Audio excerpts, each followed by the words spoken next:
Dengarkanlah, anak-anakku.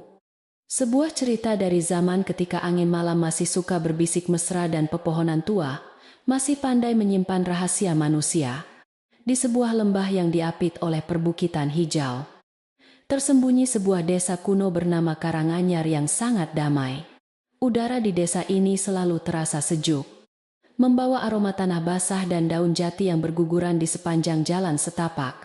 Penduduk desa hidup dengan tenang, menyatu dengan irama alam yang berjalan lambat, namun pasti setiap harinya. Menjaga warisan leluhur mereka dengan penuh rasa hormat. Di sudut paling asri dari desa Karanganyar, berdirilah sebuah rumah kayu jati tua yang memiliki ukiran indah pada tiang-tiangnya.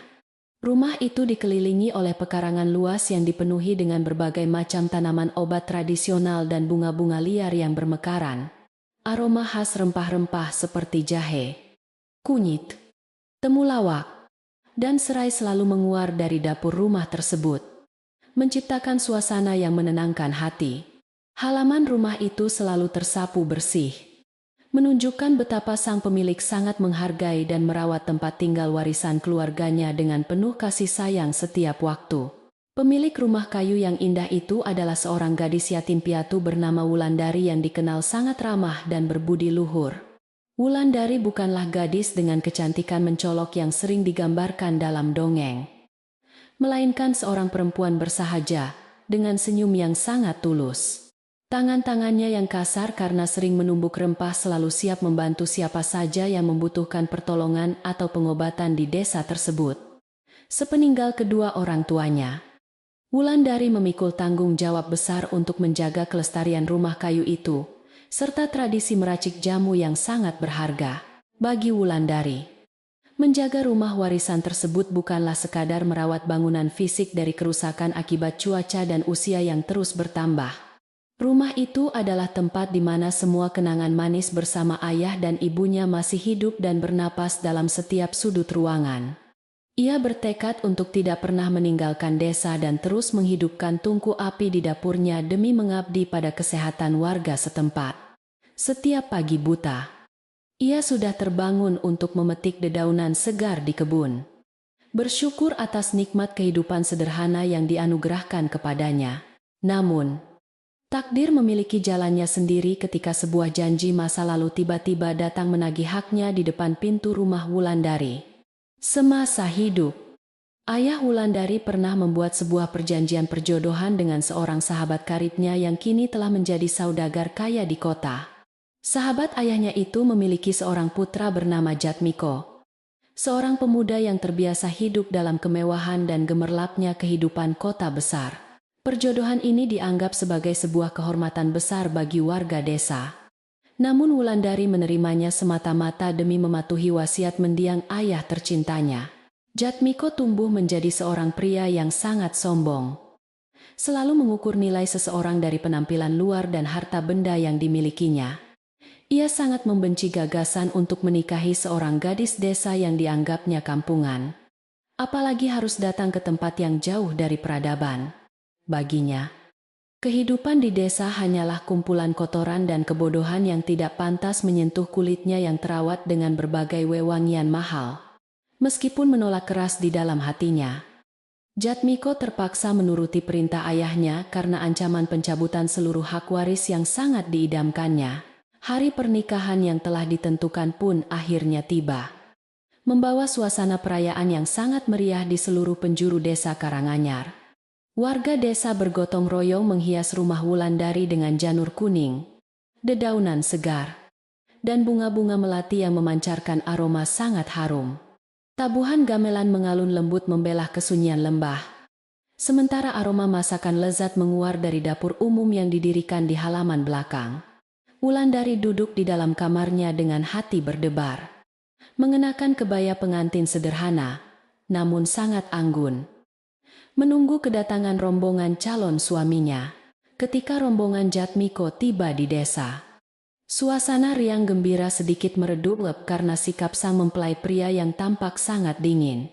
Jatmiko turun dari keretanya dengan wajah berkerut, menutup hidungnya dengan sapu tangan sutra, seolah udara desa membawa penyakit yang sangat mematikan.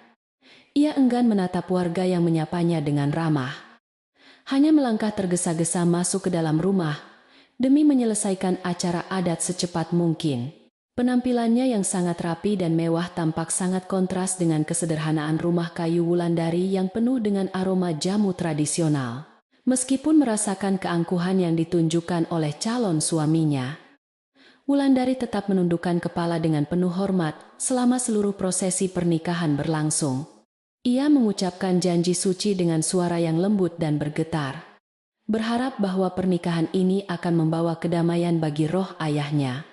Setelah berbagai upacara adat yang melelahkan selesai, para tamu perlahan-lahan kembali ke rumah masing-masing, meninggalkan pasangan pengantin baru itu sendirian.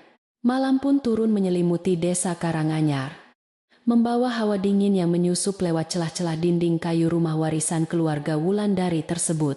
Di dalam kamar pengantin yang diterangi oleh cahaya lampu minyak temaram, Wulandari duduk diam di tepi ranjang dengan perasaan gugup. Aroma melati yang menghias ruangan bercampur dengan wangi khas jamu dari tubuh Wulandari, menciptakan suasana yang seharusnya sangat romantis. Namun, Jatmiko berdiri di sudut ruangan dengan wajah merah pada menahan amarah yang sejak tadi siang berusaha ia sembunyikan rapat-rapat. Pemuda kota itu menatap istrinya dengan pandangan yang penuh rasa jijik dan kemarahan, seolah melihat sesuatu yang sangat menjijikkan di hadapannya. Keheningan malam yang panjang akhirnya terpecah ketika Jatmiko melangkah maju dan mulai melontarkan kata-kata yang sangat tajam dan menyakitkan hati.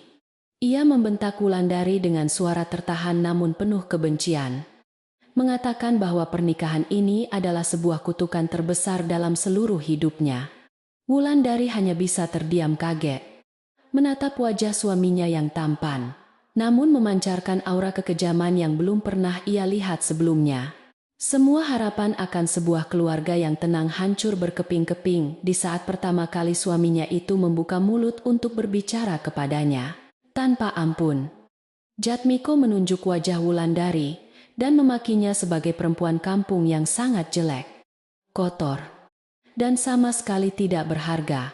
Ia menghina kulit Wulandari yang kecoklatan karena sengatan matahari, membandingkannya dengan gadis-gadis kota yang putih mulus dan selalu tampil menawan.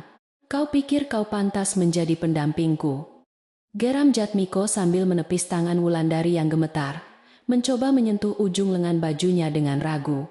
Setiap kata yang keluar dari mulut pemuda itu bagaikan pedang beracun yang menusuk tepat ke bagian terdalam dari hati sang istri. Lebih menyakitkan lagi, Jatmiko mulai mencela aroma tubuh Wulandari yang selalu lekat dengan bau rempah-rempah, kulit kayu, dan dedaunan kering. Ia menyebut aroma itu sebagai bau kemiskinan yang sangat busuk. Bau kotoran yang membuat perutnya merasa mual dan ingin muntah. Jangan pernah berani mendekatiku dengan tubuhmu yang berbau jamu murahan itu, teriaknya pelan, namun syarat akan hinaan yang sangat mendalam. Wulandari menunduk dalam-dalam. Air mata mulai menggenang di pelupuk matanya, namun ia menggigit bibir kuat-kuat untuk menahan suara isak tangisnya. Aku tidak akan pernah sudi menyentuhmu, apalagi hidup di gubuk reot yang dipenuhi dengan bau akar-akaran busuk ini, ucap Jatmiko mengakhiri makiannya. Ia segera mengemasi barang-barangnya yang masih berada di dalam koper, menolak untuk menghabiskan satu malam pun di bawah atap rumah itu. Pemuda itu memandang ke sekeliling ruangan dengan tatapan penuh kebencian yang mendalam, seolah dinding-dinding kayu itu menyebarkan penyakit mematikan kepadanya. Keputusannya sudah bulat. Ia akan segera kembali ke kota yang nyaman dan meninggalkan mimpi buruk pernikahan ini di belakangnya selamanya. Tengah malam itu juga, tanpa mempedulikan cuaca yang sangat dingin dan jalanan desa yang gelap gulita, Jatmiko melangkah keluar rumah. Ia memanggil kusir keretanya yang sedang tidur lelap di paviliun, memerintahkan untuk segera menyiapkan kuda dan berangkat menuju kota malam itu juga. Wulandari hanya berdiri kaku di ambang pintu, menyaksikan punggung suaminya yang menghilang ditelan kegelapan malam tanpa sedikit pun menoleh kembali.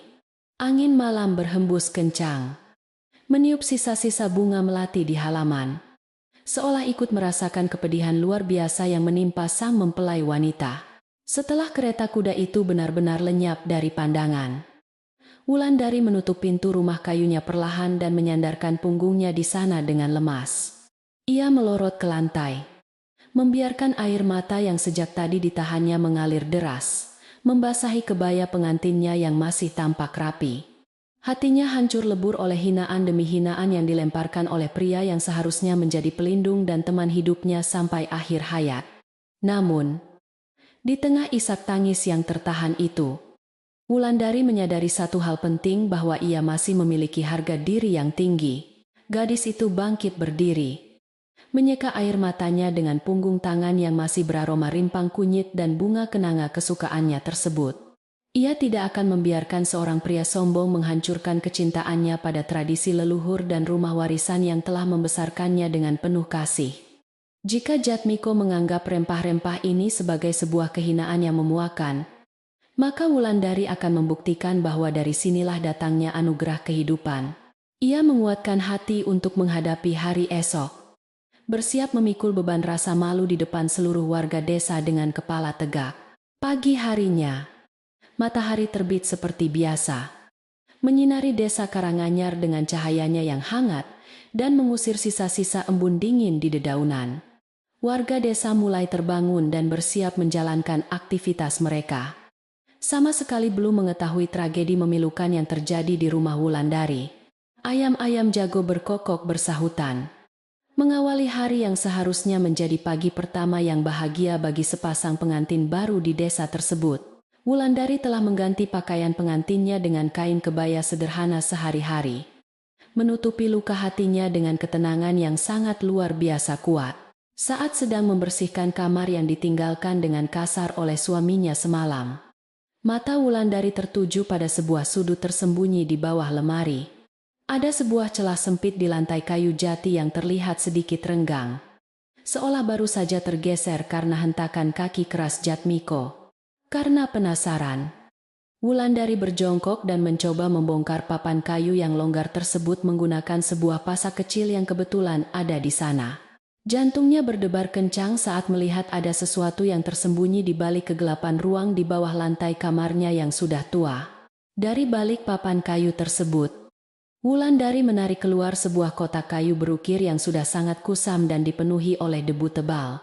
Kotak itu terbuat dari kayu gaharu yang sangat keras, dengan ukiran aksara Jawa kuno yang mengelilingi seluruh permukaan luar kotak tersebut. Meskipun sudah tersimpan lama dalam kegelapan, kotak kecil itu masih memancarkan aroma wangi kayu yang sangat khas dan menenangkan jiwa. Wulandari meniup debu yang menempel, menyadari bahwa ini adalah benda peninggalan leluhurnya yang mungkin disembunyikan oleh sang ayah semasa hidup. Dengan tangan yang sedikit gemetar karena rasa takjub, ia membuka penutup kotak kayu yang berderit pelan karena engselnya yang sudah berkarat. Di dalamnya terdapat gulungan daun lontar kering yang terikat rapi dengan seutas tali serat nanas yang masih terlihat sangat kuat. Daun-daun lontar itu berisi tulisan tangan yang sangat halus, merangkum berbagai resep pengobatan kuno rahasia dan doa-doa penyembuhan warisan keluarganya. Penemuan benda berharga ini seolah menjadi sebuah pertanda dari alam semesta bahwa jalan hidupnya memang telah ditakdirkan untuk menjadi seorang penyembuh. Wulandari mendekap kotak kayu itu ke dadanya, merasakan sebuah kekuatan baru mengalir hangat meresap masuk ke dalam setiap pembuluh darahnya. Rasa sakit akibat hinaan kejam Jatmiko semalam perlahan mulai menguap, digantikan oleh sebuah tekad yang jauh lebih besar dan kokoh. Ia berjanji pada dirinya sendiri akan mempelajari setiap resep dalam lontar ini untuk membantu sesama makhluk hidup yang sedang menderita. Rumah kayu ini tidak akan pernah menjadi tempat kesedihan, melainkan akan terus berdiri tegak sebagai pusat penyembuhan bagi seluruh desa. Ketika matahari mulai meninggi, Wulandari membuka pintu depan rumahnya lebar-lebar, membiarkan cahaya terang dan udara segar masuk memenuhi seluruh ruangan. Beberapa tetangga yang lewat menyapanya dengan senyum ramah, sedikit bingung karena tidak melihat keberadaan sang pengantin pria di sekitar halaman rumah. Dengan suara yang sangat tenang dan tanpa sedikit pun keraguan, Wulandari menjawab bahwa suaminya memiliki urusan mendesak dan telah kembali ke kota. Ia tidak merinci kepergian itu, menyimpan rapat-rapat aib sang suami untuk menjaga martabat dan ketenangan pikiran warga desa yang menyayanginya. Aroma jamu kembali mengepul dari cerobong asap dapur Wulandari. Menyebar terbawa angin melintasi batas-batas pepohonan jati yang mengelilingi wilayah desa tersebut. Tangan gadis itu dengan cekatan kembali menumbuk rimpang jahe, merebus daun sirih, dan mencampurkan rempah-rempah dengan doa yang tulus tanpa henti. Tidak ada lagi sisa-sisa duka cita di wajahnya yang ayu. Yang tertinggal hanyalah fokus penuh pada racikan obat di hadapannya. Gadis beraroma rempah yang dihina kotor itu kini telah bangkit menjadi seorang penjaga kehidupan yang akan sangat dihormati di masa depan. Waktu pun mulai merajut kisahnya yang baru. Membiarkan luka masa lalu Wulandari terkubur dalam-dalam bersama dedaunan kering yang jatuh di halaman. Penduduk desa perlahan terbiasa dengan kenyataan bahwa Wulandari hidup sendiri, mengabdikan seluruh waktunya untuk merawat orang sakit dan menjaga warisan keluarganya. Sementara itu, di kejauhan kota yang penuh dengan kemerlap duniawi, roda nasib diam-diam mulai berputar untuk menguji kesombongan seorang pemuda congkak. Langit desa Karanganyar tetap biru dan tenang, menyimpan rahasia alam yang bersiap memberikan pelajarannya yang paling berharga bagi umat manusia. Tahun demi tahun berlalu seperti aliran sungai yang tenang, membawa perubahan yang sangat berarti bagi kehidupan di desa Karanganyar yang damai. Wulandari kini telah tumbuh menjadi seorang perempuan dewasa yang sangat dihormati oleh seluruh penduduk desa berkat keahliannya dalam meracik obat tradisional. Dedikasinya dalam mempelajari gulungan lontar kuno warisan keluarganya telah membuahkan hasil yang luar biasa dalam menyembuhkan berbagai macam penyakit warga sekitar. Rumah kayunya tidak pernah sepi dari kedatangan orang-orang yang mencari kesembuhan, membuktikan bahwa dedikasinya sungguh tulus dan tanpa pamrih sedikit pun. Halaman rumah Wulandari kini semakin rimbun dengan berbagai jenis tanaman obat langka yang tumbuh subur, berkat sentuhan tangannya yang sangat telaten. Aroma harum dari rebusan daun sambiloto, temulawak, dan mahkota dewa selalu menyambut siapa saja yang melangkah melewati pintu gerbang kayu miliknya. Tidak ada lagi sisa-sisa kesedihan dari malam pernikahan yang kelam itu, karena ia telah menemukan kebahagiaan sejati dalam melayani sesama manusia. Senyum ramahnya selalu mengembang setiap kali menyambut pasien, memberikan ketenangan batin yang seringkali menjadi obat pertama sebelum mereka meminum jamu racikannya. Sementara itu, jauh di pusat kota yang penuh dengan kemerlap lampu dan kemewahan duniawi, kehidupan Jatmiko berjalan ke arah yang sangat berbeda. Setelah meninggalkan Wulandari pada malam pernikahan mereka, pemuda sombong itu merasa telah memenangkan kebebasan mutlak untuk menikmati harta kekayaan orang tuanya. Ia menghabiskan waktu setiap malam untuk berpesta pora, berhudi, dan menghambur-hamburkan uang emas ayahnya bersama teman-teman yang hanya datang saat ia kaya. Kesombongannya semakin menjadi-jadi, merendahkan siapa saja yang dianggapnya miskin. Seolah dunia ini berada sepenuhnya di bawah telapak kakinya yang selalu memakai sepatu mahal. Namun, roda kehidupan terus berputar, tanpa mengenal belas kasihan bagi mereka yang tidak pernah bersyukur atas nikmat yang telah diberikan oleh Sang Pencipta. Bisnis sang ayah yang selama ini menjadi sumber kekayaan Jatmiko, perlahan mengalami kebangkrutan besar akibat hutang judi yang menumpuk tak terkendali. Ayahnya jatuh sakit parah karena memikirkan kelakuan putranya yang tidak bisa diatur hingga akhirnya meninggal dunia dengan meninggalkan tumpukan hutang yang menggunung. Jatmiko terpaksa menjual seluruh aset keluarga, termasuk rumah mewah dan kereta kudanya, hanya untuk melunasi sebagian kecil dari hutang-hutang tersebut dengan sangat terhina. Berita tentang kehancuran keluarga Jatmiko mulai bertiup perlahan melintasi lembah, dibawa oleh para pedagang keliling yang sering singgah di desa Karanganyar. Pada suatu sore yang teduh, seorang pedagang kain dari kota sedang beristirahat di balai desa, sambil meminum teh hangat buatan warga setempat. Ia mulai bercerita panjang lebar tentang seorang pemuda sombong bernama Jatmiko yang dulu sangat kaya raya, namun kini hidupnya hancur berantakan.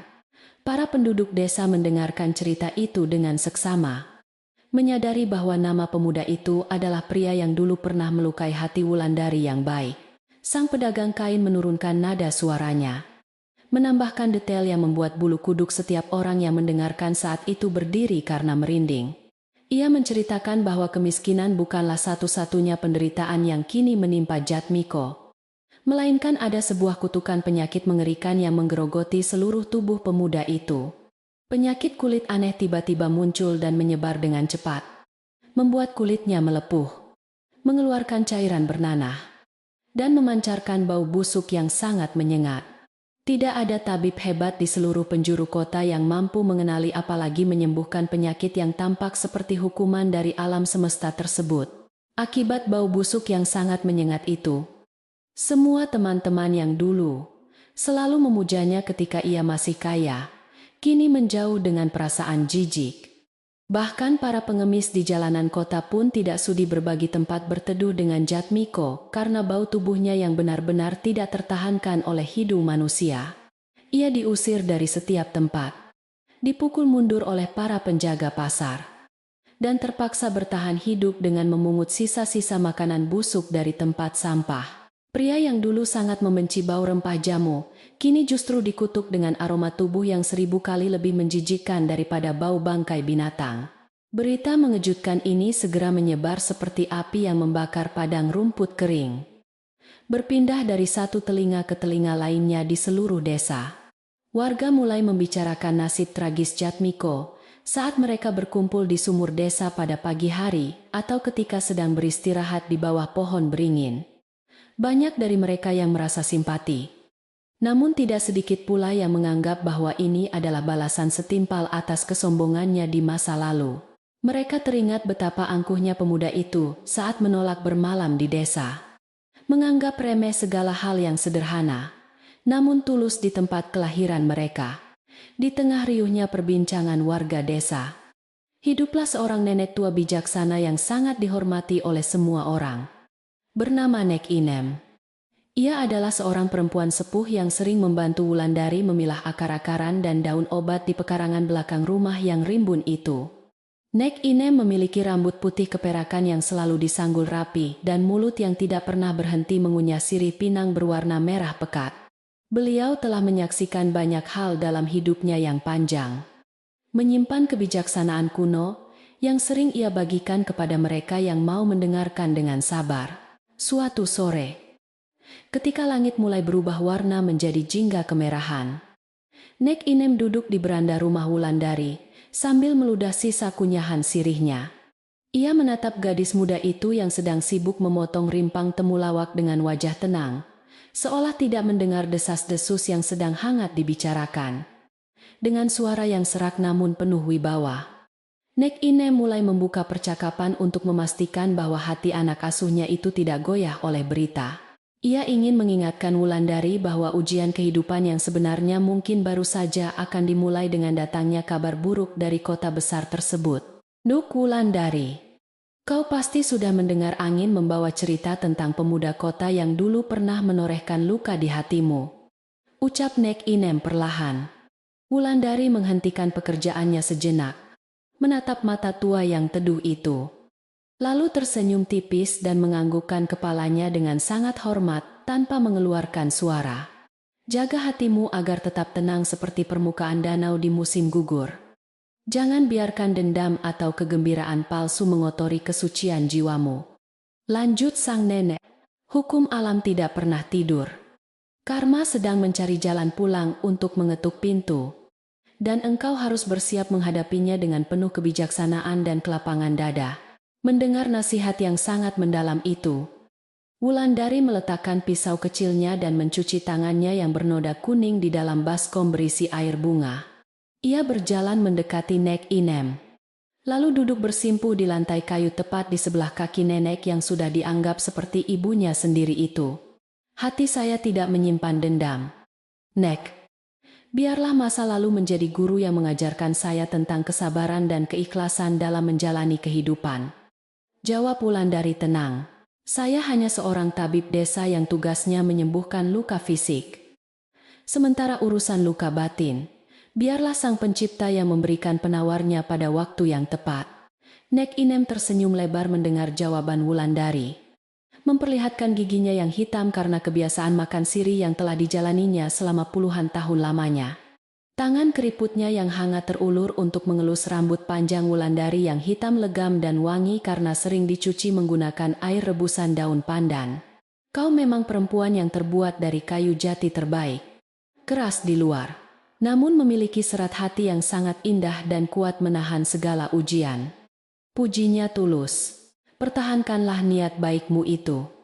Karena tidak lama lagi bau busuk, kesombongan akan benar-benar menguji batas kesabaran dan kemuliaan hatimu yang paling dalam. Sementara itu, kondisi Jatmiko di kota semakin hari semakin memburuk, tanpa ada satupun orang yang bersedia mengulurkan tangan untuk menolongnya. Luka di sekujur tubuhnya mulai mengeluarkan darah kotor dan nanah, yang membuat lalat-lalat hijau selalu berkerumun mengelilinginya, kemanapun ia melangkah pergi. Rasa sakit yang luar biasa terasa seperti ribuan jarum panas yang menusuk dagingnya dari dalam, membuatnya mengerang kesakitan di setiap malam yang dingin.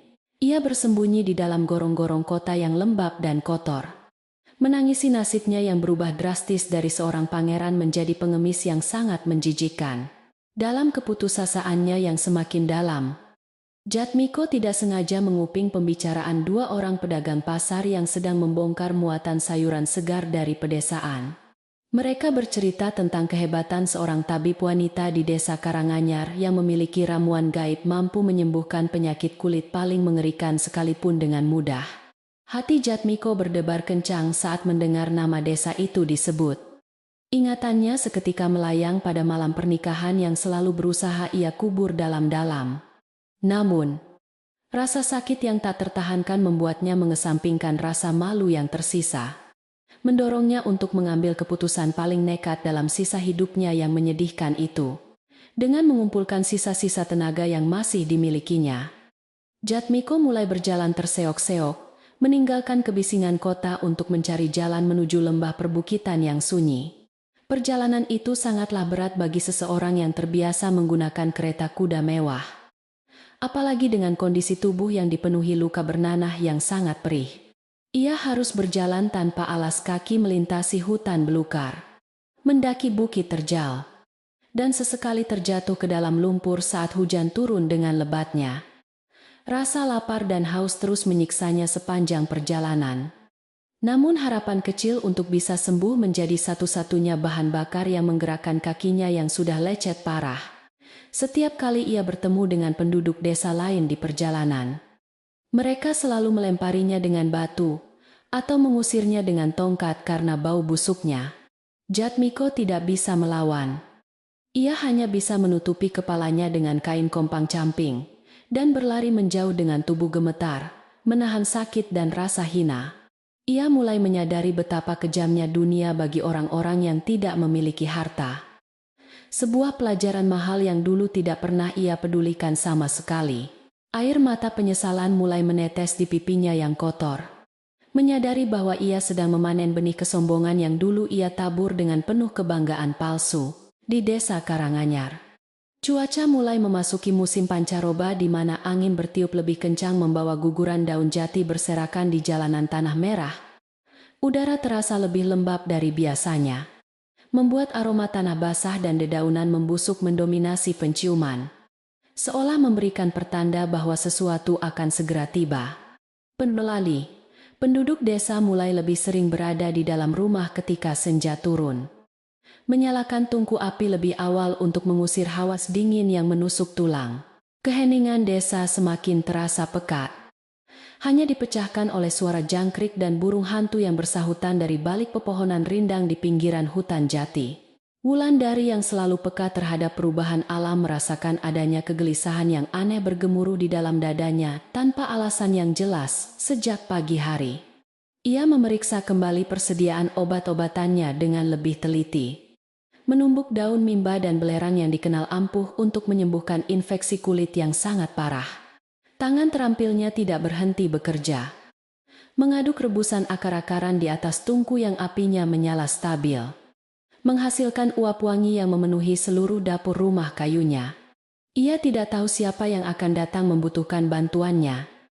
Namun naluri seorang penyembuh mengatakan bahwa akan ada pasien dengan luka yang sangat parah. Nek Inem yang sedang duduk menikmati teh hangat di sudut ruangan memperhatikan gelagat Wulandari yang terlihat jauh lebih sibuk dari hari-hari biasanya. Ia tersenyum penuh arti sambil mengusap nampan kayu di pangkuannya. Menyadari bahwa ikatan gaib antara masa lalu dan masa depan mulai saling menarik. Persiapkanlah batinmu dengan baik, cucuku. Karena terkadang obat yang paling pahit harus diberikan kepada orang yang paling tidak kita harapkan kedatangannya. Gumam Nek Inem pelan. Wulandari mendongak sejenak, memberikan senyuman lembut yang menyeratkan bahwa ia mengerti sepenuhnya maksud tersembunyi dari perkataan nenek tua yang sangat bijaksana tersebut. Malam perlahan merayap turun menyelimuti desa Karanganyar dengan bayangan gelapnya. Sementara angin dingin terus bertiup merontokkan bunga-bunga melati di halaman rumah Wulandari. Lentera minyak di depan pintu gerbang bergoyang ditiup angin, memancarkan cahaya kekuningan yang temaram menembus kabut tipis yang mulai turun dari arah perbukitan hijau. Seluruh warga desa telah menutup pintu dan jendela rumah mereka rapat-rapat, berlindung di balik selimut tebal untuk mencari kehangatan di malam yang sunyi itu. Tidak ada satupun yang menyadari bahwa sesosok bayangan yang sangat menyedihkan sedang menyeret langkah kakinya yang penuh luka di perbatasan desa mereka. Bayangan hitam itu merintih tertahan setiap kali kakinya menginjak kerikil tajam, meninggalkan jejak darah bercampur nanah yang berbau sangat busuk di atas tanah basah. Jatmiko akhirnya berhasil mencapai gapura kayu yang menandai pintu masuk desa Karanganyar. Tempat yang dulu ia tinggalkan dengan penuh kebencian dan rasa jijik mendalam. Napasnya tersengal-sengal karena kelelahan yang luar biasa. Pandangan matanya mulai kabur. Namun ia terus memaksakan diri melangkah menuju pusat desa demi mencari sang tabib. Ia tidak tahu bahwa takdir sedang mempermainkannya dengan sangat kejam, membawanya kembali ke titik awal di mana seluruh kehancuran hidupnya mulai tercipta, di dalam rumahnya yang hangat. Wulandari baru saja selesai menuangkan rebusan jamu berwarna kehitaman ke dalam sebuah kendi tanah liat yang bersih. Ia menutup kendi itu dengan selembar daun pisang agar uap panasnya tidak keluar, menjaga khasiat obat tersebut tetap sempurna hingga saatnya dibutuhkan nanti. Hatinya tetap tenang seperti yang dinasihatkan oleh Nek Inem, membiarkan aliran nasib membawanya ke arah manapun. Sang pencipta menghendaki jalan hidupnya berjalan. Ia meniup pelita di dapur untuk memadamkannya, bersiap menyambut hari esok yang mungkin akan membawa badai besar ke dalam kehidupan tenangnya di desa. Nek Inem bangkit dari tempat duduknya dengan perlahan, merapikan kain batiknya yang sedikit berantakan sebelum berjalan menuju kamar tidurnya di bagian belakang rumah. Tidurlah yang nyenyak malam ini, Duk. Karena besok pagi kau akan membutuhkan seluruh tenaga dan kesabaran yang ada di dalam dirimu, ucap Nek Inem. Ia menepuk pundak Wulandari dengan lembut, memberikan kekuatan batin yang mengalir melalui sentuhan tangannya yang kasar, namun sangat menenangkan jiwa gadis muda tersebut. Wulandari mengangguk patuh, membereskan sisa pekerjaannya, membiarkan rahasia alam semesta bekerja dalam diam di bawah pengawasan bintang-bintang malam yang bersinar terang di langit. Desa Karanganyar terlelap dalam pelukan malam yang sunyi, tidak menyadari adanya bau busuk yang perlahan-lahan menyusup masuk terbawa oleh angin dari arah selatan. Benih karma yang telah lama ditanam kini telah tumbuh menjadi pohon penderitaan yang lebat, siap menjatuhkan buah pahitnya tepat di depan pintu rumah. Udara malam yang biasanya dipenuhi wangi melati kini mulai tercemar, memberikan pertanda nyata bahwa ujian besar bagi sang tabib wanita benar-benar telah tiba. Sebuah pertemuan yang tidak bisa dihindari telah menunggu di ambang fajar, bersiap membuka kembali lembaran kisah lama yang sempat terkubur oleh waktu yang panjang. Kicauan burung kepodang yang biasanya mengawali pagi di desa Karanganyar tiba-tiba terhenti oleh sebuah pemandangan yang sangat mengejutkan di dekat perbatasan desa. Beberapa petani yang hendak berangkat ke sawah menemukan sesosok tubuh manusia tergeletak lemah di bawah pohon beringin besar dekat pintu gerbang. Tubuh itu berbalut kain compang-camping yang sangat kotor, dipenuhi lumpur kering, dan mengeluarkan bau busuk yang luar biasa menyengat hingga membuat mual. Warga desa segera berkerumun dengan perasaan campur aduk antara kasihan dan rasa jijik yang sangat kuat menahan napas mereka saat mendekati sosok tersebut. Sosok pengemis yang tampak sangat menyedihkan itu perlahan membuka matanya yang bengkak saat mendengar suara langkah kaki warga yang mengelilinginya pagi itu. Dengan bibir yang pecah-pecah dan suara yang sangat serak menyerupai rintihan angin. Ia memohon setetes air minum untuk membasahi tenggorokannya yang kering. Tolong tunjukkan padaku jalan menuju rumah tabib wanita yang paling sakti di desa ini. Aku mohon bantuannya untuk menyembuhkan kutukan mengerikan ini. Ucapnya terbata-bata. Tangannya yang gemetar terulur ke udara.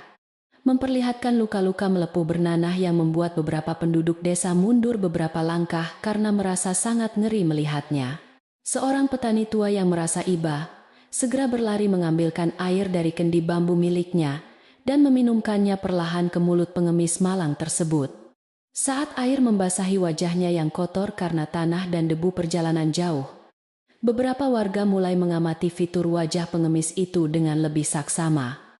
Meskipun tertutup oleh kotoran dan luka yang mengerikan, ada sesuatu yang terasa sangat tidak asing pada bentuk rahang dan hidung pria tersebut. Mereka saling berbisik dengan dahi berkerut, mencoba menggali ingatan lama tentang seseorang dari masa lalu yang pernah datang dan membuat keributan di desa. Ketika pengemis itu mencoba duduk bersandar pada akar pohon beringin, sebuah benda kecil tiba-tiba terjatuh dari balik lipatan kain compang-camping yang dikenakannya. Benda itu adalah sebuah cincin stempel emas yang meskipun sudah sangat kusam, masih memperlihatkan ukiran lambang keluarga saudagar kaya dari kota dengan jelas. Salah seorang warga yang dulu ikut memikul barang bawaan rombongan pengantin pria langsung membelalakan matanya saat mengenali benda berharga yang sangat khas tersebut. Astaga! Bukankah ini lambang keluarga Jatmiko? Pemuda sombong yang dulu menghina dan meninggalkan Duk Wulandari pada malam pernikahannya, teriak warga itu dengan suara lantang. Mendengar nama Jatmiko disebut, suasana pagi yang tadinya dipenuhi rasa kasihan seketika berubah menjadi gelombang amarah yang menjalar dengan cepat di antara kerumunan. Penduduk desa teringat kembali pada malam yang memalukan itu. Saat pemuda congkak ini menolak tidur di desa dan menghina bau harum rumah Wulandari. Mereka menatap pria malang di hadapan mereka dengan perasaan jijik yang berlipat ganda. Menyadari bahwa karma memang telah membalas kesombongannya dengan cara paling kejam. Pemuda yang dulu sangat membenci aroma rempah dan membanggakan wangi mewahnya, kini justru dikutuk menjadi sumber bau busuk yang tidak tertahankan oleh siapapun. Seorang pemuda desa yang dulu diam-diam mengagumi kebaikan hati Wulandari, melangkah maju dengan tangan mengepal erat menahan emosi yang meluap di dadanya. Beraninya kau menginjakan kakimu yang kotor itu kembali ke desa kami setelah apa yang kau lakukan pada perempuan paling mulia di sini, bentaknya marah. Warga lain ikut menimpali dengan kata-kata kasar, menyuruh Jatmiko untuk segera pergi dari desa mereka sebelum penyakit menularnya membawa malapetaka bagi anak-anak kecil. Mereka menganggap kehadiran pria itu hanya akan membuka kembali luka lama dan mengotori kedamaian yang selama ini telah terbangun dengan susah payah. Menyadari bahwa identitas aslinya telah terbongkar, Jatmiko hanya bisa menundukkan kepalanya yang terasa sangat berat, sambil menangis terseduh-seduh menahan rasa malu luar biasa. Ia tidak mencoba membela diri, karena setiap kata hinaan yang dilontarkan warga desa memang merupakan kebenaran yang tidak bisa disangkalnya sama sekali. Ampuni aku. Aku tahu kesalahanku di masa lalu tidak bisa dimaafkan. Tetapi aku hanya ingin bertemu sang tabib untuk memohon belas kasihan. Rintihnya putus asa. Ia bahkan mencoba bersujud di tanah yang berdebu, memohon agar warga desa tidak mengusirnya kembali ke jalanan yang gelap dan penuh dengan penderitaan. Keributan di perbatasan desa itu terdengar sangat keras hingga laporannya dengan cepat sampai ke telinga Wulandari yang sedang sibuk menyapu halaman rumahnya. Seorang tetangga berlari terengah-engah membawa kabar bahwa pengemis berbau busuk yang sedang dihakimi oleh massa ternyata adalah Jatmiko, mantan suaminya yang kejam. Ia menceritakan betapa marahnya seluruh warga dan niat mereka untuk menyeret pria itu keluar dari batas wilayah desa sebelum matahari bersinar terlalu panas. Mendengar kabar mengejutkan tersebut, Wulandari menghentikan ayunan sapu lidinya. Namun wajahnya tetap memancarkan ketenangan yang luar biasa, seolah sudah menduga hari ini akan tiba. Wulandari tidak menunjukkan ekspresi marah. Benci. ataupun rasa kemenangan yang biasanya muncul ketika seseorang melihat musuh besarnya jatuh dalam kehancuran yang sangat menyedihkan. Ia menyandarkan sapu lidi itu di dekat pohon mangga. Kemudian berjalan perlahan menuju dapur untuk mencuci tangan dan kakinya dengan air mengalir. Tolong sampaikan kepada warga agar tidak menggunakan kekerasan sedikit pun. Bawa pria itu ke halaman rumahku sekarang juga, ucap Wulandari dengan nada lembut. Sang tetangga tampak terkejut mendengar permintaan tersebut. Namun ia tidak berani membantah dan segera berlari kembali ke gerbang desa untuk menyampaikan pesan penting itu. Nek Inem yang sejak tadi duduk di teras sambil menginang sirih, hanya tersenyum tipis melihat ketenangan anak asuhnya yang sangat luar biasa tersebut. Beliau menganggukkan kepalanya dengan perasaan bangga, menyadari bahwa pelajaran tentang keikhlasan yang selama ini ditanamkan telah berakar kuat di dalam jiwa Wulandari. Kau benar-benar telah menjadi perempuan yang matang, cucuku. Tidak membiarkan masa lalu mengotori tugas sucimu sebagai penyembuh bagi segala makhluk di dunia. Gumamnya pelan. Nek Inem kemudian bangkit berdiri, membantu menyiapkan tikar pandan yang bersih dan menggelarnya di tengah halaman rumah yang dikelilingi oleh wangi bunga melati. Sambil menunggu kedatangan rombongan warga desa, Wulandari masuk kembali ke dalam dapur kayunya yang selalu hangat dan dipenuhi oleh toples-toples berisi ramuan. Ia mengambil kendi tanah liat yang semalam telah ia persiapkan, yang berisi rebusan daun mimba, belerang, dan ekstrak kunyit putih berkhasiat sangat tinggi. Ia menuangkan cairan hitam pekat yang beraroma sangat kuat itu ke dalam sebuah mangkuk batok kelapa yang sudah dihaluskan dengan sangat hati-hati. Asap tipis mengepul dari mangkuk tersebut, membawa aroma herbal tajam yang menyehatkan. Namun bagi sebagian orang kota, mungkin akan dianggap sebagai bau yang tidak sedap. Selain mangkuk berisi obat cair, Wulandari juga menyiapkan sebuah nampan kayu yang berisi daun sirih segar, kain bersih, dan semangkuk air hangat. Ia memastikan setiap peralatan yang dibutuhkan sudah tersedia dengan lengkap. Karena mengobati penyakit kulit yang parah membutuhkan kesabaran dan tingkat kebersihan yang tinggi. Semua gerakan tangannya begitu teratur dan penuh perhitungan. Sama sekali tidak menunjukkan adanya kegugupan meskipun pasien yang akan dihadapinya adalah pria masa lalunya. Baginya saat ini, Jatmiko bukanlah sosok mantan suami yang pernah melukai hatinya, melainkan hanyalah seorang manusia malang yang sangat membutuhkan pertolongan medis darurat. Tak lama kemudian, suara keramaian warga mulai terdengar dari arah jalan setapak yang menuju ke halaman rumah kayu warisan keluarga Wulandari tersebut. Mereka berjalan beriringan sambil memapah Jatmiko yang sudah sangat lemas, berusaha menjaga jarak agar tidak terkena cairan nanah dan bau busuk yang menyengat. Beberapa pemuda tampak memegang tongkat bambu untuk berjaga-jaga, memastikan pria itu tidak melakukan tindakan yang bisa membahayakan sang tabib wanita kesayangan desa mereka. Wulandari berdiri dengan sangat tenang di ujung anak tangga beranda rumah, menunggu rombongan itu memasuki pekarangan yang dipenuhi oleh berbagai macam tanaman herbal. Saat rombongan itu akhirnya tiba di tengah halaman, Wulandari bisa melihat dengan jelas betapa parahnya kondisi pria yang dulu sangat mengagungkan ketampanannya itu. Tubuh Jatmiko sangat kurus seperti tulang yang hanya terbalut kulit, dengan pakaian yang robek di sana-sini dan tertutup oleh noda tanah berbau busuk. Luka-luka melepuh menjalar dari leher hingga ke ujung kakinya. Kemerahan dan mengeluarkan cairan kental yang menandakan infeksi sangat parah akibat kutukan alam. Penampilan pria itu benar-benar mengundang rasa iba yang mendalam bagi siapa saja yang memiliki hati nurani.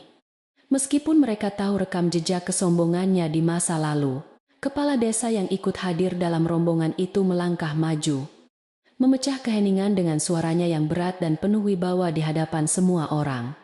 Duk Wulandari, kami membawa pria ini kemari atas permintaanmu. Meskipun sebagian besar warga sebenarnya ingin mengusirnya jauh-jauh dari tanah desa kita. Lapornya sungguh-sungguh. Kami menyerahkan sepenuhnya keputusan di tanganmu. Apakah kau ingin membalas dendam dengan membiarkannya mati membusuk, atau menunjukkan kebesaran hatimu untuk mengobatinya? Lanjut, sang kepala desa. Seluruh pasang mata kini tertuju pada gadis penjual jamu itu. Menunggu dengan tegang. Kata-kata apa yang akan keluar dari mulutnya yang lembut tersebut. Mendengar suara kepala desa. Jatmiko yang sejak tadi menundukkan kepala akhirnya memberanikan diri untuk mengangkat wajahnya dengan sangat pelan dan penuh keraguan. Saat pandangannya bertemu dengan sosok wanita yang berdiri di beranda. Matanya terbelalak lebar dipenuhi oleh rasa terkejut, kebingungan, dan keputusasaan yang tiada tara. Ia sama sekali tidak menyangka bahwa tabib sakti yang selama ini diceritakan orang-orang adalah Wulandari. Gadis desa yang dulu ia hina habis-habisan. Jantungnya berdetak sangat kencang. Menyadari betapa ironisnya takdir yang membawanya kembali untuk mengemis nyawa pada satu-satunya manusia yang paling berhak untuk membencinya. Wulandari mengambil napas panjang. Menatap satu persatu wajah penduduk desa yang hadir di halamannya dengan pandangan mata yang sangat sejuk dan mendamaikan. Saudara-saudaraku sekalian, aku sangat berterima kasih atas niat baik kalian untuk melindungi kehormatanku dari bayang-bayang masa lalu yang kelam, ucapnya dengan suara jernih. Namun, biarlah hukum karma menjadi urusan Sang Pencipta. Sementara tugasku di dunia ini hanyalah sebagai penyalur kesembuhan bagi mereka yang sedang menderita. Sambungnya tegas. Ia meminta kerumunan warga untuk sedikit mundur.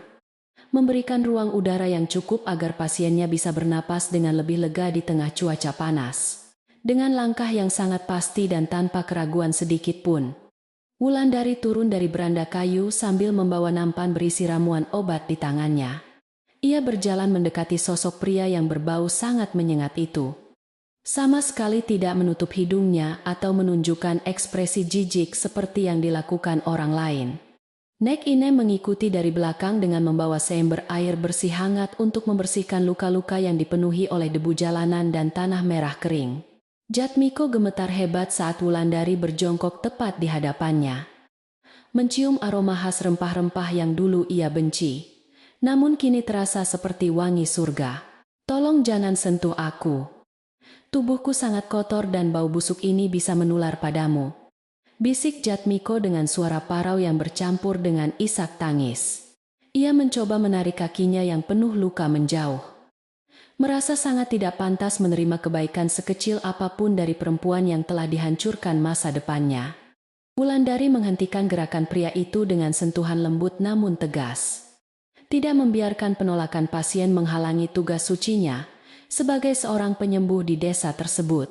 Bau busuk penyakit hanyalah ujian sementara bagi raga manusia. Sedangkan bau busuk kesombongan di dalam hatilah yang jauh lebih sulit untuk disembuhkan. Jawab Wulandari tenang.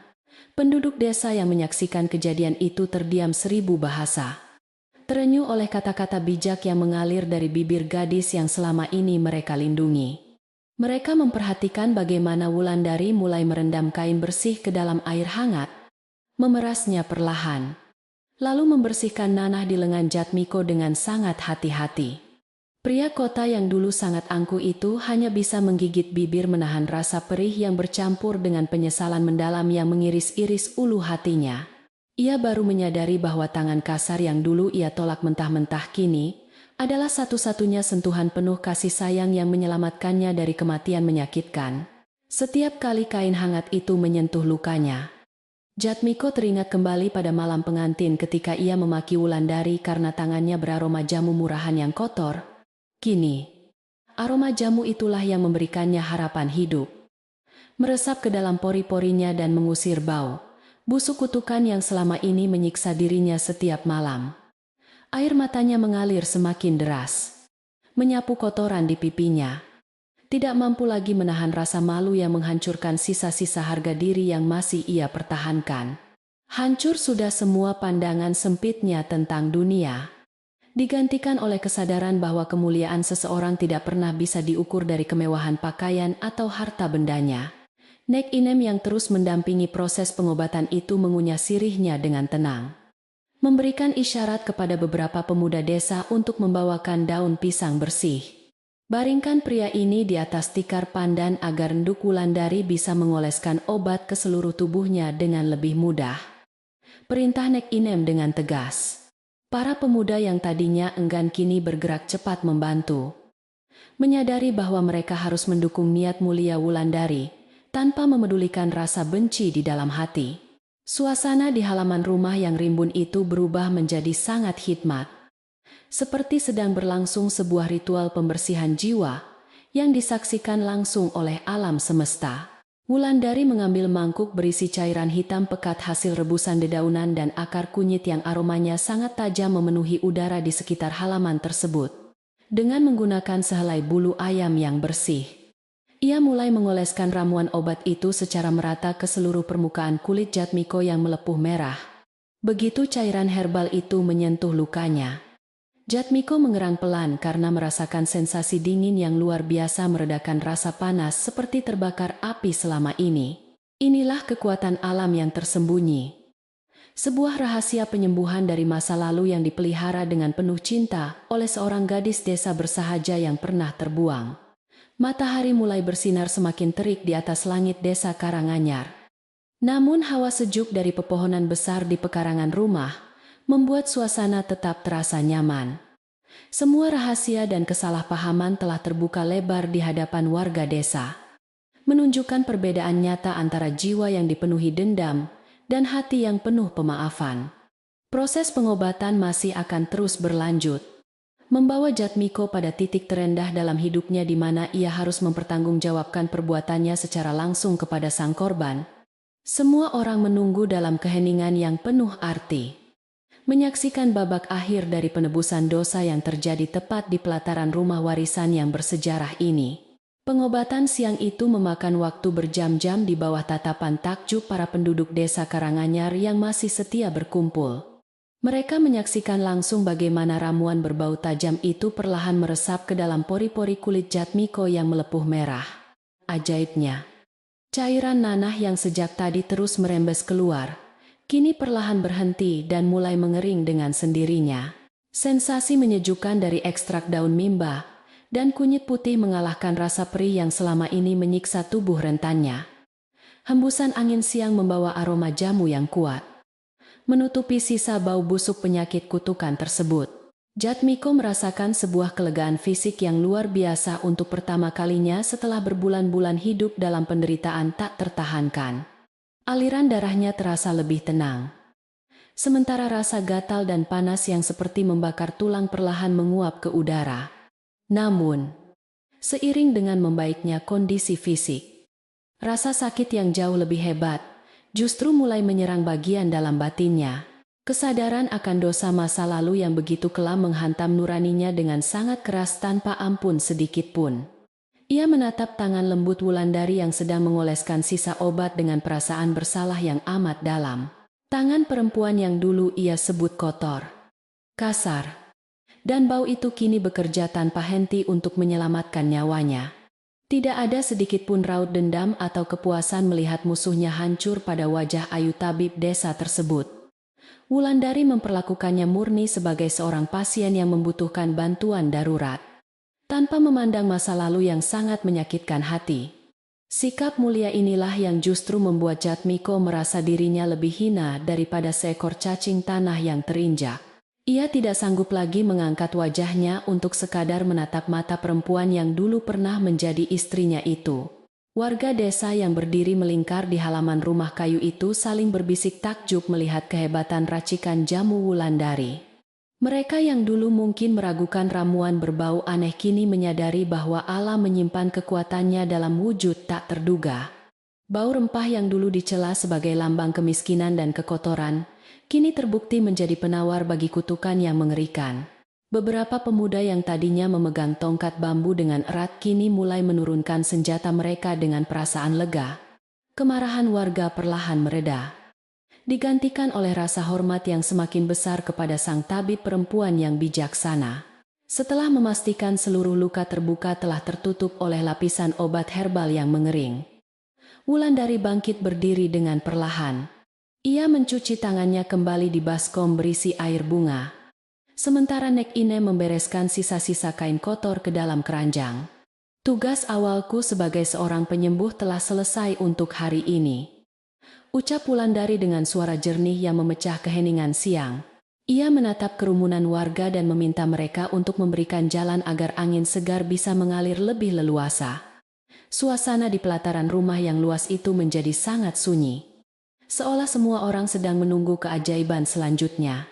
Jatmiko yang masih terbaring lemah di atas tikar, pandai mencoba menggerakkan jari-jarinya yang sudah tidak lagi terasa kaku.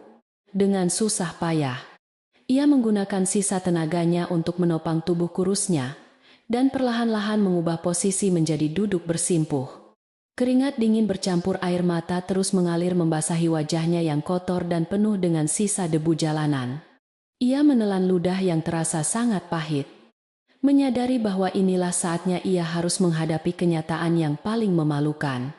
Seluruh pandangan mata warga desa kini tertuju tajam padanya. Menunggu apa yang akan dilakukan oleh pria sombong tersebut, tanpa memedulikan rasa nyeri yang masih tersisa di beberapa bagian persendian kakinya. Jatmiko memaksa dirinya untuk beringsut maju. Ia bergerak perlahan menyusuri tanah pelataran yang dipenuhi guguran daun melati, menuju ke arah beranda kayu tempat Wulandari berdiri. Setiap inci pergerakannya disaksikan oleh puluhan pasang mata yang menyimpan kenangan buruk tentang kesombongannya di masa lalu. Napasnya tersengal-sengal. Namun tekad di dalam hatinya sudah sangat bulat untuk menuntaskan beban karma yang selama ini menghancurkannya. Ia berhenti tepat di depan anak tangga terbawah, menundukkan kepalanya dalam-dalam menghadap ujung kaki sang tabib. Dengan tubuh yang gemetar hebat, Jatmiko menjatuhkan kedua lututnya ke atas tanah berdebu, dan membungkukkan badannya hingga rata. Ia menempelkan dahinya ke tanah tepat di bawah pijakan kaki Wulandari, menunjukkan sebuah sikap penyerahan diri yang paling hina. Suara isak tangisnya pecah memecah kesunyian desa, menggemakan rasa penyesalan yang telah lama terkubur di bawah tumpukan kesombongan. Warga desa terkesiap melihat pemandangan langka di mana seorang mantan tuan muda kaya raya kini sujud mengemis pengampunan. Udara terasa membeku sesaat, menunggu kata-kata pertama yang akan keluar dari mulut pria malang yang sedang hancur itu.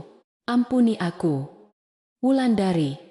Ampuni manusia bodoh dan sombong yang kini bersujud di bawah telapak kakimu ini.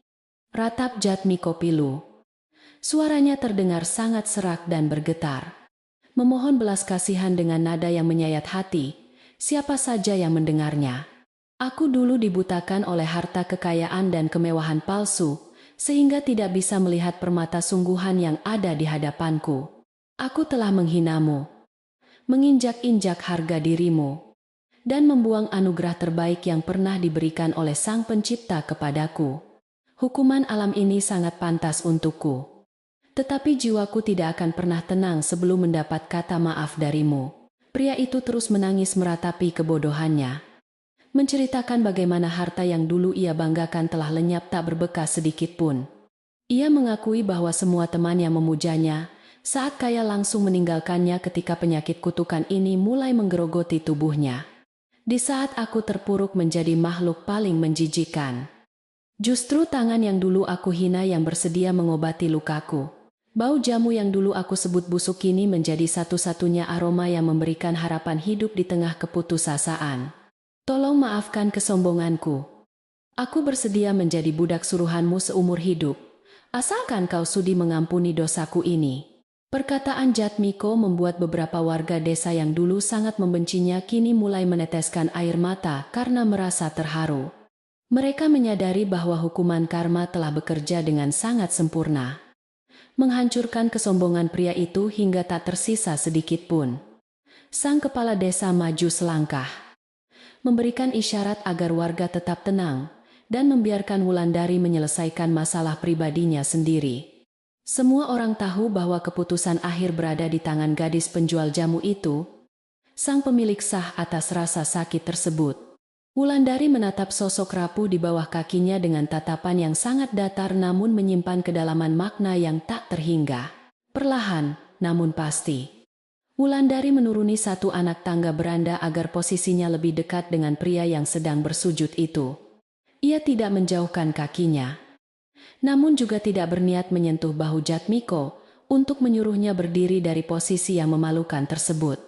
Jatmiko, angkat kepalamu dan tataplah wajahku sekarang juga. Perintah Wulandari dengan suara yang sangat tenang, namun penuh ketegasan mendalam.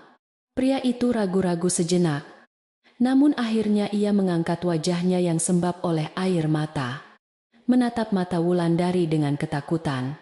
Ia berharap bisa melihat sedikit celah kasih sayang masa lalu di dalam pancaran mata perempuan yang bersahaja tersebut, di bawah tatapan seluruh penduduk desa. Wulandari menarik napas panjang, lalu menghembuskannya perlahan untuk menata getaran di dalam dadanya. Aku telah memaafkanmu jauh sebelum kau datang mengemis ke desa ini dengan tubuh penuh luka busuk seperti sekarang, ucapnya. Menyimpan dendam hanya akan meracuni jiwaku sendiri. Sama seperti penyakit yang perlahan-lahan menggerogoti dagingmu dari dalam karena kesombongan itu. Sebagai sesama manusia dan seorang penyembuh, adalah kewajibanku untuk menolong siapa saja yang datang meminta obat ke depan pintu rumahku. Kau tidak perlu merasa berutang budi atau berniat menjadi budakku untuk membalas kebaikan ini. Mendengar kata-kata pengampunan yang tulus itu, wajah Jatmiko sedikit bersinar karena beban berat yang menekan dadanya perlahan mulai terangkat. Ia mengira Wulandari akan bersedia menerimanya kembali, merawatnya hingga sembuh, dan membiarkannya tinggal di rumah kayu yang tenang itu. Namun, harapan palsu itu segera runtuh ketika Wulandari kembali membuka mulutnya dengan nada suara yang jauh lebih dingin. Meskipun aku telah memaafkanmu, kau harus ingat satu hal penting yang tidak akan pernah bisa diubah oleh waktu. Tegas Wulandari. Ia menatap tajam ke dalam mata Jatmiko, memastikan setiap kata yang diucapkannya terdengar jelas oleh semua orang. Tali ikatan pernikahan kita telah putus dan terbakar menjadi abu tepat pada malam saat kau melangkah keluar dari rumah ini. Kau sendiri yang menghancurkan janji suci itu dengan caci maki dan rasa jijik yang sangat tidak manusiawi kepadaku. Bagiku, suami bernama Jatmiko sudah mati malam itu juga. Dan pria yang kini ada di hadapanku hanyalah orang asing yang sakit. Aku akan memberimu obat yang cukup untuk menyembuhkan semua lukamu secara perlahan hingga kulitmu kembali bersih seperti semula. Namun setelah itu, kau tidak memiliki tempat lagi di desa ini, apalagi di dalam rumah peninggalan leluhurku. Wulandari memberikan isyarat kepada Nek Inem yang segera datang membawakan sebuah bungkusan daun pisang berisi racikan obat kering yang banyak. Bungkusan itu diikat rapi dengan tali bambu, memancarkan wangi rempah yang sangat kuat menembus udara siang yang semakin panas. Bawalah obat ini dan pergilah sejauh mungkin dari sini untuk memulai kehidupan barumu yang lebih baik dan rendah hati. Jangan pernah lagi menginjakkan kakimu di desa Karanganyar, karena batas kesabaran warga di sini mungkin tidak akan sama denganku. Hiduplah sebagai manusia biasa yang menghargai setiap tetes keringat dan kebaikan kecil dari orang lain di sekitarmu. Jatmiko terdiam terpaku mendengar keputusan Wulandari yang sangat tegas, adil, namun menutup rapat semua pintu untuk kembali bersatu. Ia menyadari sebuah kebenaran pahit bahwa penyesalan tidak selalu bisa mengembalikan barang yang sudah telanjur pecah berkeping-keping di lantai. Cinta dan rasa hormat yang dulu ditawarkan Wulandari secara cuma-cuma kini telah menjadi barang mewah yang tak terjangkau olehnya. Ia menerima bungkusan obat itu dengan tangan bergetar, mendekapkannya ke dada seolah benda itu adalah harta karun paling berharga. Air matanya kembali menetes. Kali ini bukan karena penderitaan fisik, melainkan karena kehilangan yang teramat sangat mendalam. Nek Inem melangkah maju, berdiri tepat di samping Wulandari, sambil mengunyah sirihnya dengan pandangan mata yang sangat bijaksana. Orang yang merobohkan tiang rumahnya sendiri tidak berhak menangis ketika atapnya menimpa kepala saat hujan badai datang melanda. Ucap sang nenek. Gunakan sisa hidupmu untuk menebus kesalahan dengan berbuat baik kepada sesama, bukan dengan meratapi nasib di masa lalu yang kelam. Desa kami telah memaafkanmu, namun kami tidak akan pernah melupakan pelajaran berharga yang dibawa oleh kesombonganmu ke tempat damai ini. Pergilah dengan damai. Biarkan angin membawa pergi semua kenangan buruk yang pernah singgah di tanah kami. Sang kepala desa mengangguk setuju dengan perkataan Nek Inem, memberikan isyarat kepada warga untuk membuka jalan keluar bagi pria tersebut. Tidak ada lagi caci maki atau ancaman kekerasan yang terdengar dari mulut penduduk desa. Hanya keheningan yang dipenuhi oleh rasa syukur. Mereka menyadari bahwa dendam telah diselesaikan dengan cara yang sangat elegan. Tanpa perlu menumpahkan darah setetes pun di tanah leluhur. Jatmiko berdiri dengan sangat tertatih. Membungkukkan badannya sekali lagi ke arah Wulandari. Nek Inem dan seluruh warga yang hadir. Ia merapikan sisa-sisa kain compang-campingnya. Bersiap melangkah pergi membawa serta rasa malunya yang abadi. Pemuda kota yang dulu pernah merasa dirinya menguasai dunia itu, kini melangkah mundur perlahan dengan kepala tertunduk sangat lesu. Ia tidak berani menoleh ke belakang. Takut jika ia kembali melihat ketenangan rumah kayu itu, hatinya akan semakin hancur berkeping-keping. Bayangan wajah Ayu Wulandari dan wangi rempah yang menyelamatkan nyawanya akan terus menghantuinya sebagai penyesalan terbesar seumur hidup yang tak terhapuskan. Langkah kakinya yang berat meninggalkan jejak di atas tanah berdebu. Namun kali ini tidak ada lagi darah dan nanah yang tertinggal. Ia berjalan menyusuri jalan setapak. Menjauh dari pelataran penuh kenangan menuju perbatasan desa yang sepi, Wulandari tetap berdiri tegak di tempatnya. Menatap punggung rapuh Jatmiko yang semakin lama semakin mengecil tertelan jarak di kejauhan. Angin siang yang hangat berhembus lembut, menerbangkan beberapa helai rambutnya yang terlepas dari sanggul. Menyapu wajahnya yang tampak sangat lega. Sebuah beban tak kasat mata yang selama bertahun-tahun mengganjal di sudut hatinya kini telah terangkat sepenuhnya. Terbang dibawa oleh keikhlasan. Ia telah membuktikan bahwa kebaikan sejati tidak pernah bisa dikalahkan oleh hinaan, sehebat apapun yang dilontarkan oleh mulut kesombongan. Senyum simpul perlahan mengembang di bibirnya, memancarkan kedamaian batin yang hanya dimiliki oleh orang-orang berjiwa besar. Penduduk desa perlahan-lahan mulai membubarkan diri setelah memastikan bahwa pengemis dari masa lalu itu benar-benar telah pergi meninggalkan wilayah mereka. Beberapa dari mereka menyempatkan diri menghampiri Wulandari, sekadar menepuk pelan pundaknya atau mengucapkan kata-kata penyemangat sebelum kembali ke rumah masing-masing. Mereka mengagumi keteguhan hati perempuan penjual jamu itu, yang mampu mengubah tragedi memalukan menjadi sebuah kemenangan moral yang sangat indah. Cerita tentang peristiwa hari ini pasti akan menjadi legenda baru yang dituturkan turun-temurun kepada anak cucu di desa Karanganyar. Kejadian ini menjadi pengingat abadi bahwa karma pasti menemukan jalannya kepada mereka yang congkak. Matahari mulai bergeser ke arah barat, menandakan bahwa hari yang penuh dengan gejolak emosi itu perlahan akan segera berakhir. Wulandari membalikkan badannya, melangkah kembali menaiki anak tangga beranda menuju ke dalam rumah kayu yang selalu memberikan kehangatan padanya. Nek Ine menyusul dari belakang, menutup pintu pagar bambu yang membatasi halaman rimbun itu dari jalanan desa yang mulai lengang. Aroma melati dan temulawak kembali mendominasi udara, memurnikan kembali sisa-sisa energi negatif yang sempat dibawa oleh kehadiran tamu tak diundang tersebut. Kehidupan yang damai di rumah warisan keluarga itu siap untuk dilanjutkan kembali dengan lembaran yang baru. Kepergian Jatmiko membawa serta seluruh sisa awan mendung yang sempat menggelayuti langit desa Karanganyar pada siang hari yang sangat menegangkan itu. Angin sore bertiup perlahan dari arah perbukitan hijau, menyapu sisa-sisa debu yang tertinggal di atas pelataran tanah merah rumah Wulandari. Pepohonan jati yang menjulang tinggi di pinggiran desa tampak bergoyang lembut, seolah ikut menghela napas lega setelah ketegangan panjang usai. Penduduk desa telah kembali ke ladang dan rumah masing-masing untuk melanjutkan pekerjaan mereka yang sempat tertunda karena keributan yang tak terduga. Semuanya kembali berjalan sesuai dengan irama alam yang damai, mengubur kisah masa lalu dalam lembaran sejarah lisan yang akan terus dikenang. Di dalam rumah kayu jatinya yang kokoh, Wulandari duduk diam di atas balai-balai bambu sambil mengatur ritme napasnya yang perlahan kembali normal. Matanya menyapu sekeliling ruangan yang dipenuhi oleh perabotan sederhana dan toples-toples berisi bahan obat herbal yang tersusun rapi di rak kayu. Ia merasakan sebuah kebebasan luar biasa menyelimuti hatinya, seakan sebuah batu besar yang selama bertahun-tahun menekan dadanya akhirnya berhasil disingkirkan sepenuhnya. Tidak ada lagi rasa bersalah. Tidak ada lagi bayang-bayang kehinaan dari malam pernikahan yang pernah menghancurkan separuh dari harga dirinya sebagai wanita. Ia kini berdiri sepenuhnya di atas kakinya sendiri sebagai manusia merdeka.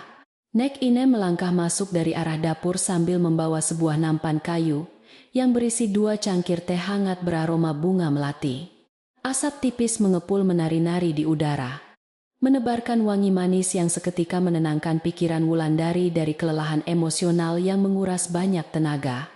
Minumlah teh ini selagi masih hangat.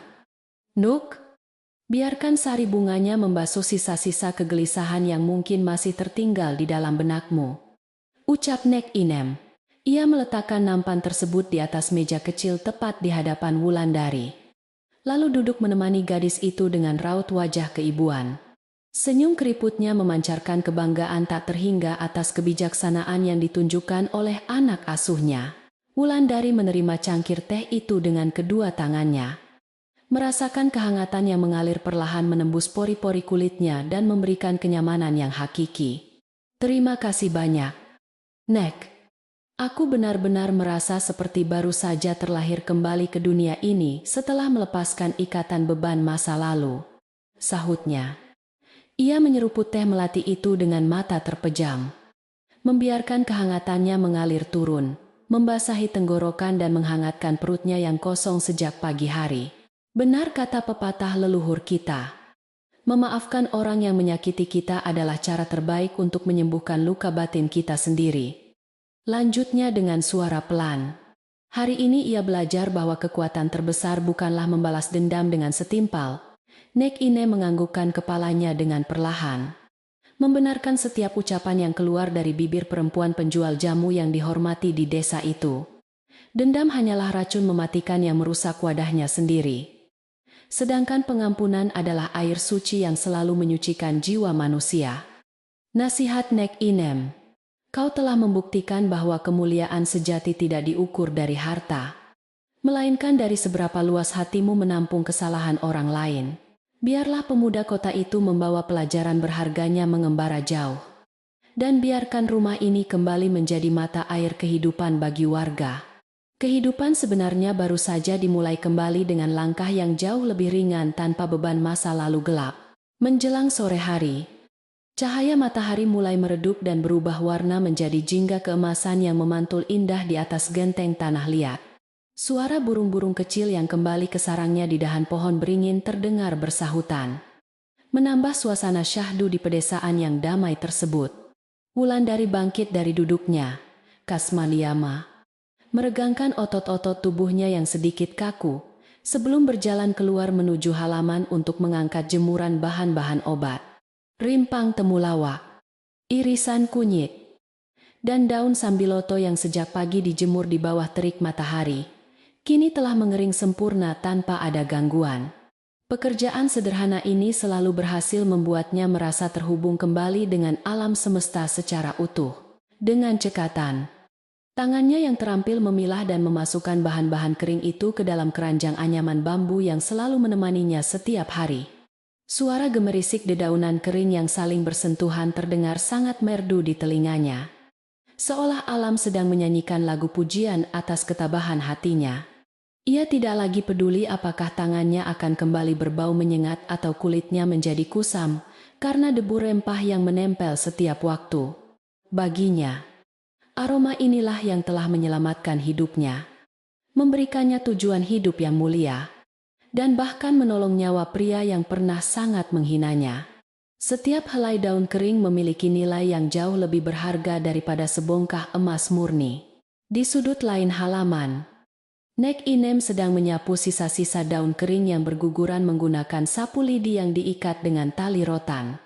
Gerakannya sangat lambat namun pasti. Mengumpulkan sampah dedaunan itu menjadi satu tumpukan kecil di dekat pagar bambu untuk dibakar esok pagi. Suara sapu lidi yang bergesekan dengan tanah liat menciptakan irama monoton yang justru terasa sangat menenangkan di tengah keheningan sore itu. Halaman rumah kayu ini telah menjadi saksi bisu dari berbagai peristiwa penting, mulai dari kesedihan malam pernikahan hingga pengampunan di siang tadi. Namun pada akhirnya, tempat ini selalu kembali pada kodratnya sebagai pelindung yang menenangkan. Ketika adzan maghrib berkumandang dari surau kecil di ujung desa, Wulandari telah selesai memindahkan seluruh keranjang jamunya ke dalam ruang penyimpanan. Ia melangkah menuju sumur di belakang rumah untuk membersihkan diri. Menimba air segar yang terasa sangat dingin menyentuh kulitnya yang letih. Ritual mandi petang ini terasa jauh lebih menyegarkan dari biasanya. Seolah air sumur itu ikut membersihkan sisa-sisa energi negatif dari tubuhnya. Setelah mengenakan kain kebaya bersih dan merapikan rambut panjangnya, ia bergabung dengan Nek Inem di dapur untuk menyiapkan makan malam sederhana. Tungku api kembali menyala terang, memancarkan cahaya hangat yang mengusir hawa dingin malam. Aroma nasi putih yang sedang ditanak berpadu sempurna dengan wangi sayur lodeh nangka muda yang mendidih di dalam periuk tanah liat. Wulandari mengaduk sayuran itu perlahan sambil menambahkan sedikit garam dan gula aren agar rasanya semakin gurih dan nikmat saat disantap nanti. Nek Inem sibuk menggoreng tempe dan tahu yang telah direndam dengan bumbu ketumbar serta bawang putih hasil panen dari kebun belakang. Meskipun lauk pauk yang mereka siapkan sangatlah sederhana, suasana kebersamaan di dapur kecil itu membuatnya terasa seperti hidangan pesta kerajaan.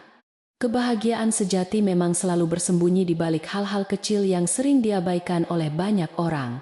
Keduanya duduk berhadapan di atas tikar pandan yang digelar di ruang tengah, menikmati makan malam dalam keheningan yang sangat damai. Sesekali terdengar suara jangkrik bernyanyi dari balik semak belukar di luar rumah, menemani santap malam mereka dengan melodi alam yang merdu.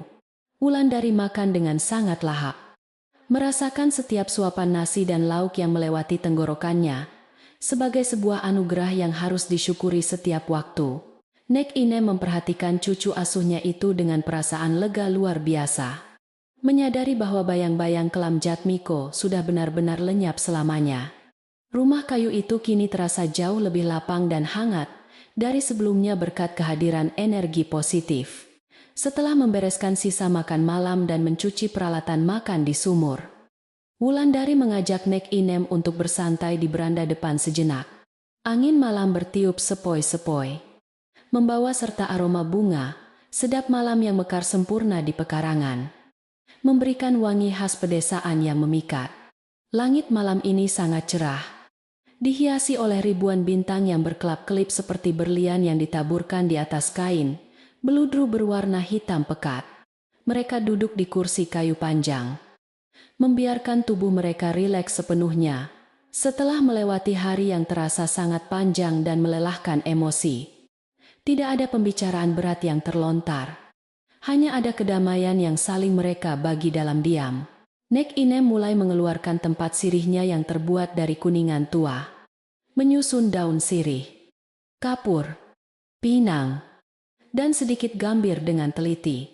Ia mengunyah campuran itu secara perlahan, menikmati rasa sepat dan sedikit pedas yang menyebar di dalam mulutnya yang sudah tidak bergigi. Apakah malam ini kau merasa kedinginan, Duk Wulandari? Karena angin dari arah lembah sepertinya bertiup lebih kencang dari malam-malam biasanya, tanya Nek Inem. Tidak, Nek. Justru malam ini aku merasa sangat hangat dari dalam. Rasanya seperti ada pelita baru yang dinyalakan di dalam dadaku, jawabnya. Ia merapatkan selendang batiknya ke bahu, tersenyum menatap langit penuh bintang. Wulandari memandang ke sekeliling halaman rumahnya yang gelap, namun terasa sangat hidup karena dipenuhi oleh energi dari tanaman-tanaman obat peliharaannya. Ia teringat kembali pada cita-citanya sejak awal, yaitu menjadikan rumah warisan ini sebagai sebuah tempat perlindungan bagi mereka yang sedang menderita sakit. Kejadian siang tadi telah mengukuhkan keyakinannya bahwa ia sedang berjalan di jalur yang benar sesuai dengan amanat mendiang kedua orang tuanya. Ia tidak menyesali apapun yang pernah terjadi, karena rasa sakit itulah yang telah menempanya menjadi seorang tabib wanita yang sangat tangguh. Kayu jati memang harus dipahat dengan keras untuk bisa menghasilkan sebuah ukiran indah. Dari kejauhan, terdengar suara langkah kaki seseorang yang sedang berjalan menyusuri jalan setapak di depan pagar bambu rumah Wulandari tersebut malam ini. Ternyata itu adalah Pak Karto, tetangga terdekat mereka yang baru saja pulang dari ronda malam mengelilingi perbatasan desa bersama beberapa pemuda setempat. Beliau membawa sebuah obor bambu yang menyala terang, menerangi jalanan tanah merah yang sedikit lembab karena embun malam yang mulai turun.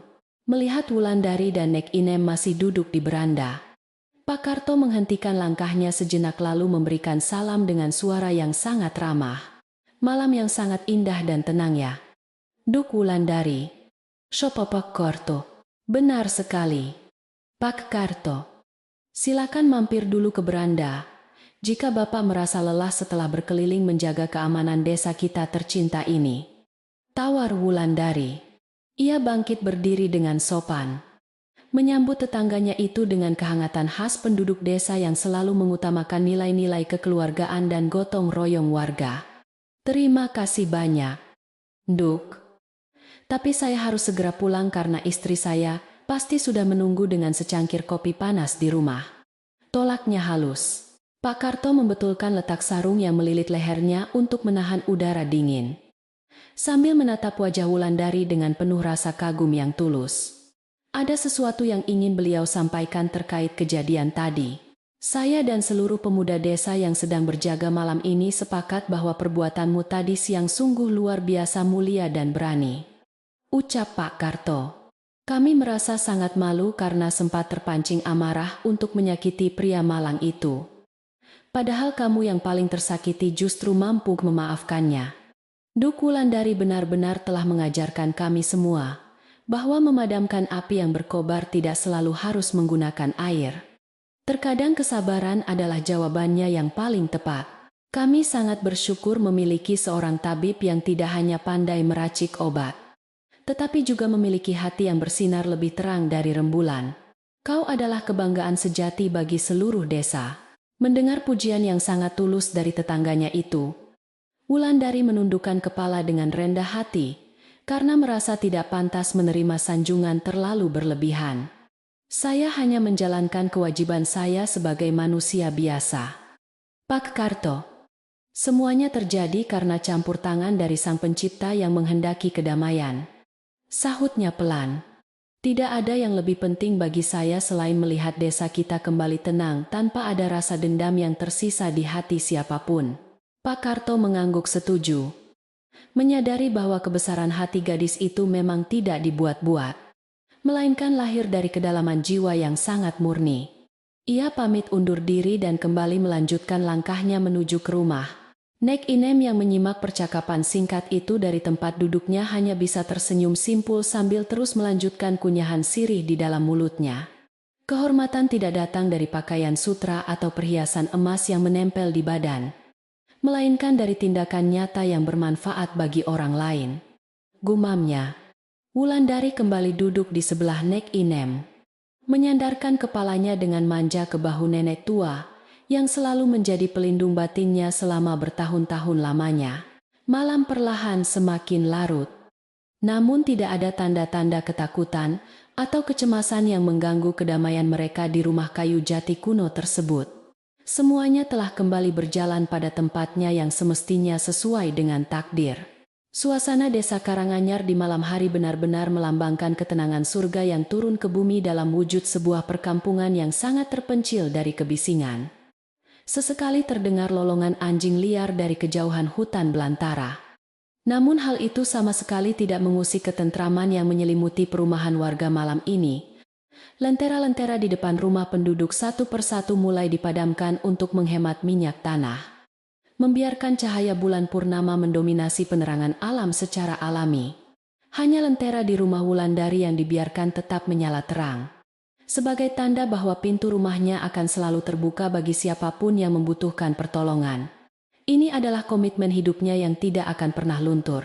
Wulandari menutup matanya, membiarkan panca inderanya meresapi setiap suara, aroma, dan hembusan angin yang berlalu lalang di sekitar beranda rumah kayu kuno itu.